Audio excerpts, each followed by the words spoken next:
Hello all. Today I am going to talk to you on the fats. Fats are the macronutrients, or they come under the macronutrients. Macronutrients are the nutrients which are required majorly for our bodily functions, or when we consider the nutrition, macronutrients form the bulk of our food intake ideally, and micronutrients are required in smaller quantities. So the macronutrients are the carbohydrates, proteins and fat, while the micronutrients are the vitamins, minerals, trace elements and so on. Fat is misunderstood these days. People have a phobia towards fat. They think we gain weight because of fat, or we could end up having a heart attack because of fat. Yes, too much of fat intake and the wrong intake of fat, that is the quality, as far as the quality goes, could lead to these conditions. But fat are also very much required for the normal physiological processes in our body.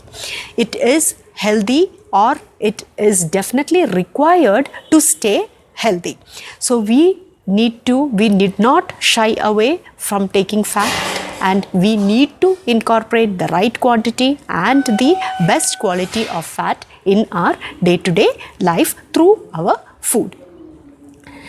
What are the sources of fat that we take these days? It's the oils that we consume. It is the animal products that we consume. It is the nuts and seeds that we consume. All these contain fat in them. Its only difference would be the quality of the fat or the nature of fat that we take. Fat is divided majorly into saturated and unsaturated fats. Okay, that is a fatty acid. Fatty acid is the basic component of fat, and so it has either the saturated or the unsaturated. A simple definition or the simple explanation for saturated fat is the source of fat or the oils which remain solid at room temperature or just below room temperature, unlike the unsaturated fat where it stays in the liquid form throughout. So the examples that you could think of for the saturated fat would be the coconut oil, the ghee, the butter. All these are the saturated fats that we can think of, and unsaturated fats are all the oils that we generally use. It could be the sunflower oil or the sesame oil or the groundnut oil or any of these. Is saturated fat better than unsaturated fat? We cannot say so. We cannot say that one is better than the other. Saturated fats have its own benefit, and unsaturated fat also have their own benefits, and it's not always that one particular fat is solely that form.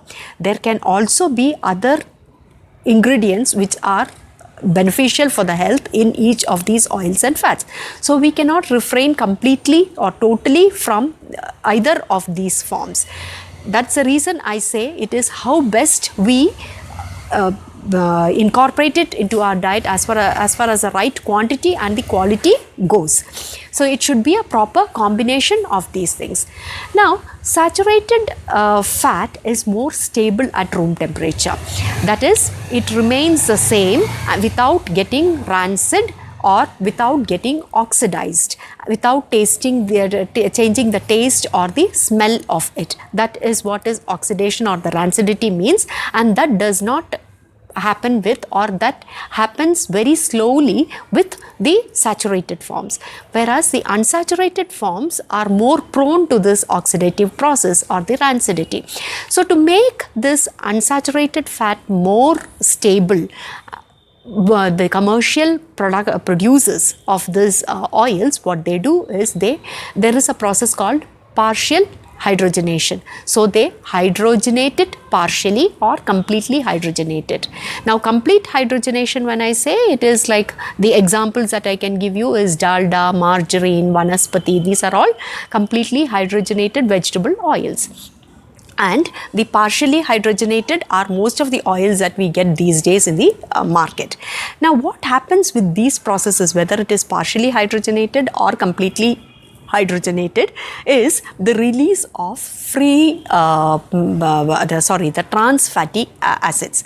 So these trans fatty acids are very injurious to health because they lead to the production of free radicals in the body. And free radicals, as I mentioned to you in the last video, is responsible for the oxidative damage to our cells and tissues and leading to an aging process as well as the degenerative changes in the body, and it is the antioxidants which help to overcome these changes in the body. I have mentioned to you in the last video. So the what happens with the trans fatty acid is this will immediately lead to the free radical formation, and thereby it can create lot of damage to our cells and tissues. So some of the ill effects of this trans fatty acid are the cancer, the formation of cancers in the body, and the neurological problems like Alzheimer's and Parkinson's, and some of the degenerative changes in the joints, in the muscles, in the bones, in the lungs, in the skin, in the hair, everywhere throughout the body, I would say, could be because of the trans fatty acid that we tend to consume through our oils. So if you ask me which is the best oil to consume, I cannot say so. As I mentioned earlier, all of these have good entities as well as some of the negative properties. So they have health benefits, and there are some entities which we have to refrain from too. So if you combine some of the oils, it gives you better results. At any given point of time, I would say you should take 3 different types of oils at least, because each of these oils would have its own health providing benefits. So you would have heard of MUFA, that is a monounsaturated fatty acids, and the PUFA, that is a polyunsaturated fatty acids, and you will hear about the omega-3 fatty acids, so omega-6, the omega-9.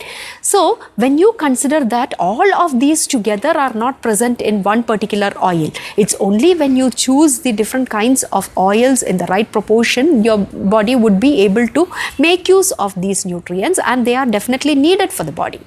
And it is not like one oil suits all. It's not that one oil could be used for cooking and as well as the salads, or for deep frying or reheating. No, it doesn't work that way. So depending on what is your normal cooking process, or what is your cuisine like, do you take more of salads than the cooked food?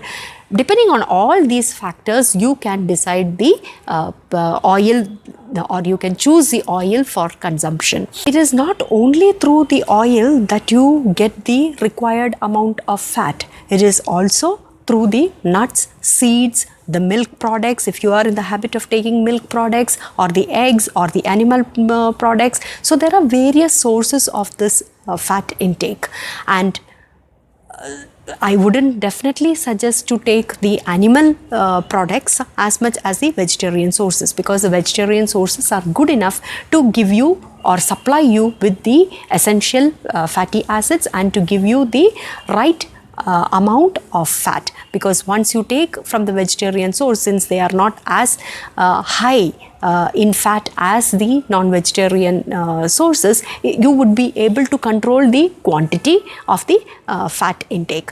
And even if you exceed taking fat once in a while, if your activity is good, if your physical activity is good in the form of exercise, or if you are an active person by nature, physically active person by nature, then I don't think you need to worry so much about the accumulation of the fat or the adverse effect concept of the fat in your body. So exercise is very much important for the fat metabolism, for the healthy metabolism of fat in your body.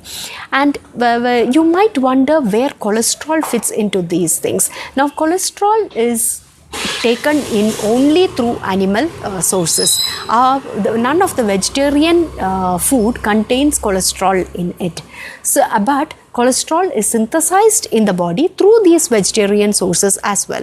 Depending on the body's need, the body has the ability to produce this cholesterol or synthesize this cholesterol from the fat that we supply our body with. So the liver takes care of this entity. And so if you are afraid of cholesterol, it is not only the animal products that you need to be worried about, it is also the regular intake of oils or fats that you should be concerned about, because it is from this that the cholesterol is synthesized in the body. So if I have to speak about fats and oils, it's a vast subject, and so whatever I have spoken today is just a tiny bit of that vast ocean, as I always say. But I guess this will help you to decide about the fat intake, and this will also encourage you to take the fat in the right quantity, knowing its physiological implications in the body. So I hope this has been helpful, and I look forward to your comments and feedback. And stay healthy, stay safe, and see you all soon. Bye.